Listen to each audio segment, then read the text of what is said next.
আসসালামু আলাইকুম, কি অবস্থা সবার? আজকেও চলে আসলাম আমার পার্সোনাল বাবুর্চির আরেকটা স্পেশাল রেসিপি নিয়ে।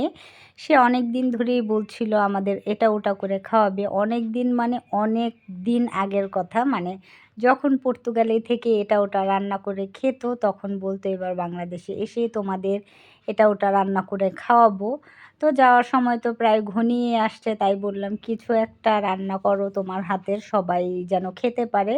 তো সে কারণে সে আজকে হালিম রান্না করবে।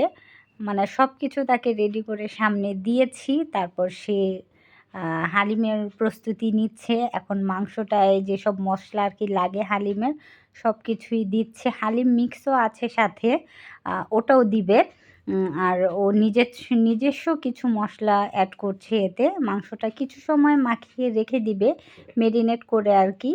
তারপর একের পর এক ওই যে ডাল আরও কি কি ভিজিয়ে রাখা হয়েছে সেগুলো অ্যাড করবে। এটা দিচ্ছে সরিষার তেল। তো ওয়েট করতেছি কখন রান্না হবে আর কখন খাবো, টেস্ট করব, দেখব কেমন হয়েছে, আসলে কতটা মজা। বাবুর্চি কিন্তু নিজেই নিজের প্রশংসা করেই যাচ্ছিল, বারবার বলছিল খাবা আর আঙ্গুল চাটবা। যাই হোক, হয়তো বা খুব মজা হবে সে কারণেই বলছিল। আমি আর আয়াত এটা নিয়ে খুব মজা করছিলাম যে তুমি যে বলছো যদি মজা না হয় তাহলে এতগুলো হালিম আমরা কি করব, ওখানে ছেলে নাচতেছে বাবার কথা শুনে।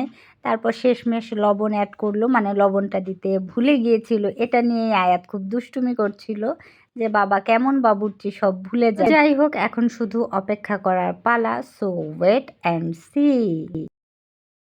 ব্লেন্ড করা ডাল আর কি রেডি, রাঁধুনি রেডি মিক্স। অনেকে কিন্তু শুধু এই রাঁধুনি দিয়ে রান্না করে, তুমি এক্সট্রা ডাল দিছো। স্পেশাল স্পেশাল হালিম মিক্স রান্না করছে।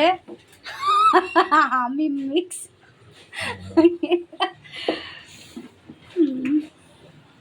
দাও গুটা অন্ধকার আসতেছে।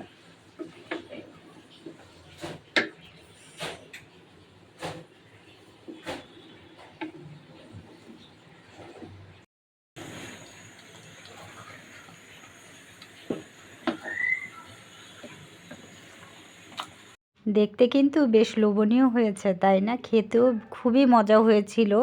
সত্যিকার অর্থে আসলেই খুবই মজা হয়েছিল, যেমনটা আশা করেছিলাম তার চেয়েও বেশি। তো এখানে হামিম নিজের হালিমের বাটিটা খুব সুন্দরভাবে ডেকোরেশন করে সাজিয়ে নিচ্ছে। যাই হোক, সব কিছু মিলে আলহামদুলিল্লাহ খুব ভালো লেগেছে, মজা লেগেছে। তো সবাই ভালো থাকবেন। আল্লাহ হাফেজ।